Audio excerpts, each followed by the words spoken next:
એક સારી ગિફ્ટ લીધી, એની પસંદગીદાર વસ્તુ લીધી. જોઈએ છે અંદર પહેરાઈએ પછી કેવી લાગે છે. તમે હું પહેરાવી દઉં પછી તારો સીધો તમને મળું. ગાઈસ એટલું જોરદાર લાગે છે ને ખાલી. એ હા જુઓ, એક નંબર હે. કેવું લાગ્યું કે એક નંબર ને?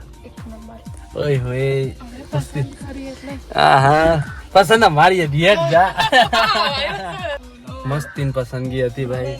કેવી છે તમારા ભાઈની પસંદગી? જરૂરથી લાઈક કરજો. મારા જુઓ ખાલી જુઓ હજુ બતાવો જુઓ. બહુ જોરદાર લાગ્યું છે. અને ચલો હવે નીકળશું, લેટ્સ ગો કરશું. મસ્તીની જગ્યા ફરવાની છે કપલ માટે. તો અમે એવું વિચાર્યું હતું પહેલા માતાજીના મંદિરે દર્શન કરશું, વિસનગર સદીમાના મંદિરે કડા. એ બી મારા બધા સબસ્ક્રાઇબ મિત્રોનો ખ્યાલ બી હશે જ. તો મસ્તીને હવે જે એના માટે મેં મસ્તીને લીધું હતું પેન્ડલ નાનું એવું આમતું, તો એ બી મેં એને પહેરાવી દીધું. એના ગળું બુચ્ચું હતું એના કારણે મેં મસ્તીને પહેરાવી. મેં કીધું થોડું વ્યવસ્થિત વધારે લાગે સ્ત્રીને. તો ચલો લેટ્સ ગો करते हैं और फिर वहीं मिलते हैं. Let's go. મસ્તીન ગાઈસ પડદો પાડી દીધો છે. ચલો